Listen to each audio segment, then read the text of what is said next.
The wind carried a strange sound that morning. It wasn't the clang of hammers or the low grumble of steam engines. It wasn't the shouting of foremen or the echo of rivets being driven into steel. It was something else. A low, uneasy creak, like the groan of something ancient, shifting. The men on the Quebec Bridge had heard noises before. Steel always moved under weight. But this wasn't normal. The whole south arm, nearly 500 feet of suspended steel, felt wrong. Tools trembled on the girders. Bolts loosened in their holes. Several workers froze where they stood, glancing up at the curved web of iron above their heads. And then, all at once, it snapped. The south cantilever arm began to twist, slowly at first, like a snake writhing in pain. Then came the roar. Steel groaned, rivets sheared away. Massive beams crumpled like paper as 18,000 tons of metal folded into itself and dropped straight into the St. Lawrence River. It was August 29th, 1907, and 75 men were about to die. The Quebec Bridge was supposed to be a symbol of progress. At the dawn of the 20th century, Canada was growing fast. The completion of the transcontinental railway had opened up the West. New industries were booming, cities were rising across Ontario and Quebec. But between Quebec City and the South Shore, one obstacle loomed large: the St. Lawrence River. Lawrence River, a river wide enough to swallow ships whole, deep, treacherous, ice-choked in winter. It split the province and throttled trade. If Canada wanted to grow, it needed to connect. And so, in 1887, the idea for a massive steel bridge was born, a rail bridge that would carry trains across the St. Lawrence and bind the provinces closer together. It would be, by far, the largest and most ambitious structure ever attempted on Canadian soil. And in their ambition, they forgot to be careful. The contract to build the Quebec Bridge was awarded to the Phoenix Bridge Company of Phoenixville, Pennsylvania. The design was overseen by Theodore Cooper, a respected American civil engineer known for his work on bridges across the U.S. He was considered an expert, sharp, methodical, detail-obsessed. But Cooper was also 66 years old and didn't want to leave New York, so he oversaw the design remotely. On-site responsibilities were handed off to a younger engineer, Norman McClure, who lacked the experience or authority to challenge decisions from above. This disconnect between the drawings on Cooper's desk and the ironwork going up over the St. Lawrence would prove fatal. The bridge was to be a cantilever design, a type where two massive arms extend from opposite shores and support a central suspended span. Each cantilever arm would be over 500 feet long.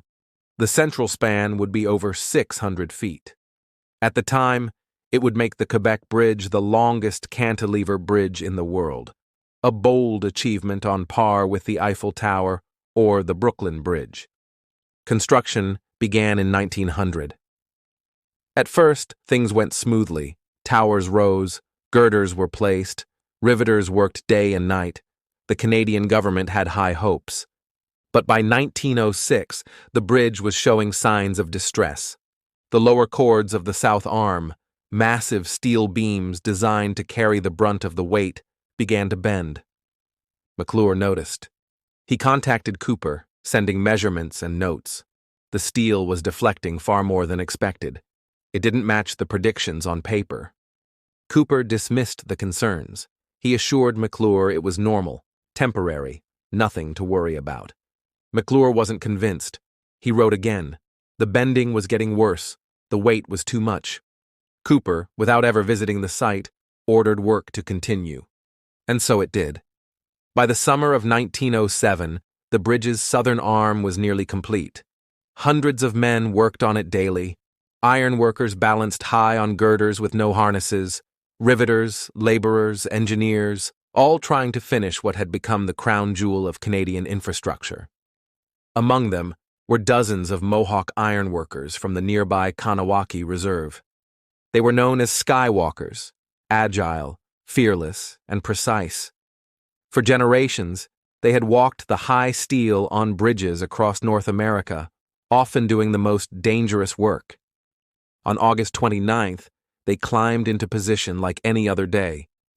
And then, at 5:37 p.m., the bridge collapsed. The sound could be heard from miles away. Locals thought it was dynamite, or an earthquake, or maybe thunder, but it wasn't. It was 18,000 tons of steel and 75 men plummeting into the river, twisting and crashing in a chain reaction of devastation. Witnesses said the river looked like it had exploded, white water and shards of steel flying into the air. Many workers were crushed instantly. Others were thrown into the river, where they drowned beneath the tangled wreckage. Some managed to leap clear and were rescued by nearby boats, but most never stood a chance. The nation mourned. The collapse was front-page news across Canada and the United States. It was, at the time, one of the worst engineering disasters in history. A royal commission was immediately formed.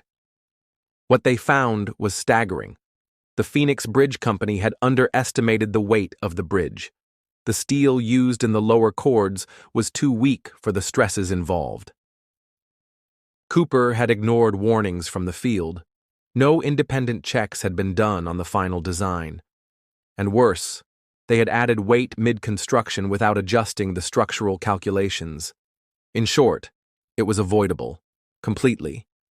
Rebuilding took years. In 1910, with new oversight and an entirely redesigned structure, work resumed. This time, engineers were required to double-check every detail.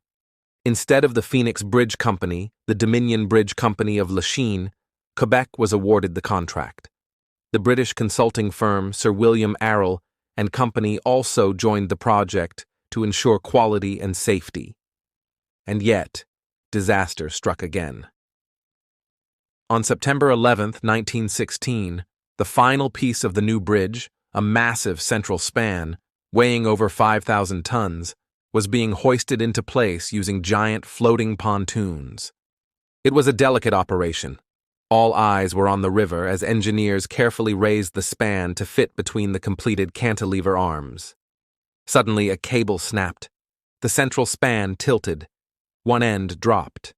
The entire structure tore loose and crashed into the river, killing 13 workers and delaying construction for another 3 years. It was a second catastrophe. Though smaller in scale, it dealt another devastating blow to morale. 2 collapses, 88 men dead, public trust shattered, and still, the bridge wasn't finished. In 1919, after nearly 2 decades of effort, the Quebec Bridge was finally completed. On August 22nd, the third and final version of the central span was hoisted successfully into place. The bridge opened to rail traffic soon after. It measured 1,800 feet in length. Still, over a century later, the longest cantilever bridge span in the world. It stands today as both a marvel and a memorial. The names of the dead were etched into stone. Their families carried on. The Mohawk community of Kanawake returned to the ironwork trade again. And over time, the lessons sank in. Engineers began subjecting all major projects to peer review. Materials were tested more rigorously. Risk was no longer brushed aside in the name of progress, but the price had already been paid. In steel, in silence, in 75 crushed bodies beneath the water. Today, the Quebec Bridge is a national historic site, but few travelers crossing it know the full story. They don't see the twisted girders at the bottom of the Saint Lawrence. They don't hear the cries. They don't feel the ground tremble the way it did on that summer evening in 1907. They just drive, and the bridge holds, but it remembers. Thank you for listening to Road to Ruins. Subscribe for more true stories where systems fail and people pay the price.